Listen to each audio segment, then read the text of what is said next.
안녕하세요. 인생 책방 엔돌핀입니다.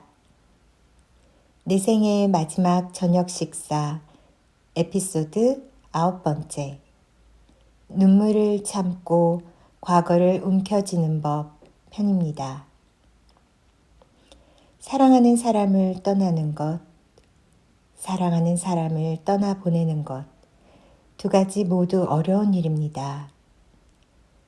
우리는 그 사람이 내 곁에 없다는 걸 어떤 때에 가장 많이 느낄까요? 매 식사 때마다, 계절이 바뀔 때마다, 서로 주고받았던 물건들을 볼 때마다. 누군가가 떠난다는 것은 그를 기억하고 있는 모든 사람들의 기억 속에서 그 기억이 모두 사라졌을 때 드디어 떠날 수 있는 것 아닐까요? 누군가가 매 순간 아니면 가끔이지만 어떤 물건과 계절 속에 계속 생각난다면 아직 그 사람은 나와 함께 있는 것일 수도 있습니다. 가죽 소파 둘, 탁자 하나, 1인용 소파 둘, 수족관 하나. 호스피스 거실은 2층에 있다. 베아테는 수족관 앞에 서서 색깔 고운 작은 물고기들이 노니는 모습을 바라보며 잠시 마음을 가라앉힌다. 그녀는 조용히 전화를 하고 싶어 이곳으로 피해왔다.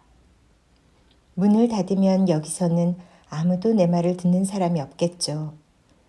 남편의 방은 복도 끝에 있고 남편은 대부분 자고 있는데도 내가 전화를 하는 소리를 듣고 있을 것만 같아요. 남편이 있는 곳에서는 전화를 건 사람들에게 그의 상태가 얼마나 나쁜지 이야기할 수 없어요. 그래서 좀 걸어와야 해도 이곳에서 전화를 했어요. 호르스트는 1시간 전에 잠시 깨어났다. 베아테는 남편이 오전에 한 이야기를 기억하고 있는지 잊어버렸는지 묻지 않고 곧 간이 냉장고로 가서 저알콜 맥주를 꺼내 한 잔 가득 따라왔다. 그걸 들고 방으로 갔을 때 남편의 눈빛에서 그가 그것을 원하고 있었음을 알았어요. 나는 침대의 머리 부분을 약간 올리고 남편의 머리에 쿠션을 받치고는 컵을 그의 입술에 대고 살에 들리지 않도록 조심스레 기울였어요. 천천히. 여러 번 쉬어가며 남편은 한 컵을 다 마셨어요. 남편은 한마디도 하지 않았지만 나는 그의 입가에서 희미한 미소를 느낄 수 있었어요. 맛있게 마셨다는 증거로 충분했죠. 그 후 남편은 지쳐서 곧 다시 잠들었어요. 베아테는 초조한 표정으로 목에 건 목걸이를 만지작거린다. 단순한 디자인의 고급스러운 백금 목걸이로 중간에 파란 보석이 달려있다. 그녀는 요즘 남편이 선물해준 그 목걸이를 걸고 다닌다. 혹시라도 남편이 보면 기뻐하라고. 아내가 목걸이를 하고 있다는 사실을 아는지 모르는지도 모르겠지만 말이다.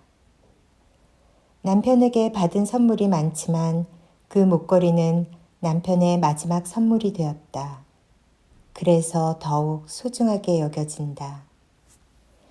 남편은 그 오랜 세월 동안 아내에게 극진했다. 선물로 놀라게 하는 것은 다반사였다. 특별한 일이 없이도 이따금 선물을 사왔다. 평범한 월요일 오후 또는 목요일 아침, 그는 선물 상자를 손에 들고 나타났다. 아내는 이렇게 물었다. 오늘은 뭘 축하하는 거죠? 그러면 남편은 대부분 이렇게 대답했다. 약혼. 우리는 결혼한 다음에 15번은 더 약혼을 했을 거예요. 그것은 우리 사이의 연극이었어요. 남편은 선물의 명목이 필요하지 않았어요. 심호흡을 하고 2, 3초 동안 추억을 떠올리기. 이런 반짝이는 생각의 도움으로 그녀는 잠시 숨을 돌리려 한다. 과거를 움켜쥐어 본다. 그러나 그런 순간은 다시는 돌아오지 않을 것이다. 그녀의 마음에 슬픔이 끓어오른다. 형언할 수 없는 두려움이 밀려온다. 토마스 베버의 낙천적이고 담대한 마음이 밤사이에 어찌 그리 깡그리 사라져버렸는지 알 수 없다. 24시간 전 그는 벽을 보며 미래를 꿈꾸었다. 그러나 이제는 죽음을 생각한다. 일생 동안 그를 동반했던 낙천성은 지난밤 어디론가 도망가 버렸다. 과거에 내가 낙천적이라고 생각했던 게 그냥 착각이었는지도 모르고 집과 정원과 그 모든 골동품을 생각하면 도저히 생각이 정리되지 않소. 나는 더 이상 낙천주의자가 아니오. 사진만 해도 5상자는 될 거요. 사진 상자들은 다락방에 놓여 있어. 몇 주 전 나는 거기로 올라가 몇 시간 동안 어릴 적 사진을 보며 시간을 보냈소. 오래전에 잊었던 기억이 되살아났소. 맙소사, 그때 내가 여기에 갔구나. 아, 저기에 갔구나.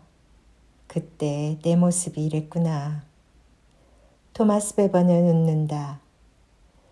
원래는 사진을 좀 정리하려고 거기 올라갔던 건데 쉽지 않았소.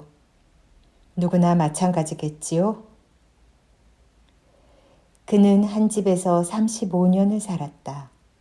처음에는 아내와 딸과 함께 셋이서, 나중에는 아내와 둘이서, 아내가 죽고 나서는 혼자서, 실내 장식, 가구, 벽난로 시계, 악기, 긴 세월 동안 모은 소품들, 각각의 물건에는 그의 인생이 배어 있다. 3주 전 그는 추억의 왕국을 떠났다. 그러고는 내내 걱정이다. 집을 그렇게 오래 비워둬서는 안 되는데 그것은 집 자체에도 좋지 않고 도둑이 들 수도 있다. 이런 상태로 오래 가서는 안 된다. 딸의 생각은 어떤지 모르오. 그 애는 그저 아빠 아직 시간이 있어요 라고 말하오.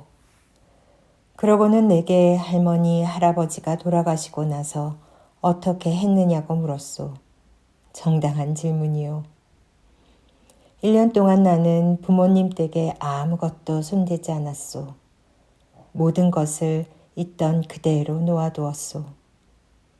그 후에야 조금씩 무거운 마음으로 물건들을 치웠소.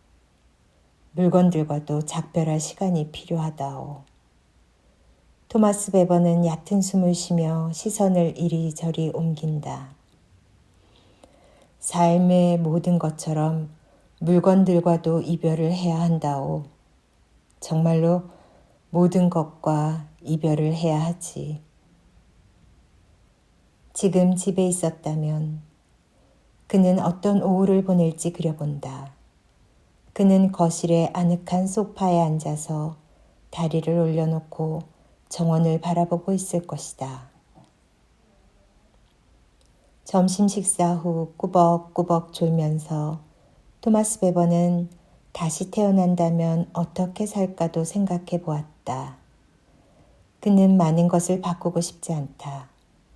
몇 가지 부수적인 것들만 달리하고 싶다. 생에서 그는 가족들과 함께 행복했고 즐겁고 재미있었다. 그는 억척스레 일했다. 만약 두 번째 삶이 주어진다면 그는 일을 좀 줄이고 더 많은 즐거움을 누리고 싶다. 여행을 더 많이 하고 싶다. 요리사는 부엌에서 부자지간의 대화를 듣고는 재미있어 한다. 저분의 식욕이 부디 오래도록 지속되기를 바래요. 하루아침에 바뀔 수도 있거든요. 몇몇 사람은 이 에너지로 질병과 싸울 수도 있겠다는 희망을 꽃피운다. 호스피스에서 나갈 수 있을지도 모른다는 생각이 다가온다. 하지만 어느 정도 시간이 흐르면 그렇지 않다는 것을 깨닫는다. 영양을 섭취함으로써 죽음이 다가오는 속도를 늦추거나 심지어 멈추게 할 수 있다는 크나큰 희망은 허망하게 무너져 버린다. 남편은 집에서 마지막까지 그녀를 돌봐주겠다고 했지만 그녀는 반대의 결정을 했다. 남편 역시 아내의 생각에 동감할 수 있었다. 아내는 안전을 중시하는 사람이에요. 나는 의학적으로 문외한이라 그녀를 전문적으로 보살필 수 없어요. 물론 간병인을 고용할 수 있겠지만 간병인이 24시간 붙어 있을 수는 없으니까요. 바로 그 점이 구두룬에게 결정적으로 작용했다. 밤에 고통이 극심하면 어떻게 해요? 다시 병원으로 가고 싶지는 않은데 어찌해야 할까요? 어디로 가야 할까요? 누구에게 전화를 걸어야 할까요? 아내는 그런 이유로 남편에게 호스피스의 자리를 알아봐 달라고 부탁했다. 빠를수록 더 좋았다. 그녀는 마음이 급했다. 병원에서 하루라도 빨리 나가는 것만큼 새로운 환경에 적응할 시간을 버는 거라고 생각했어요. 나는 나를 며칠이라도 돌봐줄 사람들을 아직은 의식이 있는 상태에서 알고 싶었어요. 너무 늦은 나머지 반쯤 혼수 상태에서 호스피스에 들어가는 일은 피하고 싶었어요. 그랬기에 그녀는 아주 기분 좋고 즐겁게 호스피스로 들어왔다. 그리고 이제까지 호스피스에서 보낸 날들은 그 결정이 옳았음을 입증해 주었다. 그녀는 호스피스에 들어온 첫날 남편에게 자기 곁을 계속 지키고 있지 말라고 했다. 24시간 내 옆에서 쪼그리고 있을 수는 없어요. 바람도 쐬고 볼 일도 봐야 해요. 그렇지 않으면 돌아버려요. 남편은 점심때 와서 초저녁까지 있어요. 그걸로 충분해요. 내 곁에 있는 사람들에게 나는 어떻게 기억될지, 나는 그들과 함께한 시간들을 어떻게 기억하고 싶은지 한번 생각해보는 시간이 되셨으면 좋겠습니다.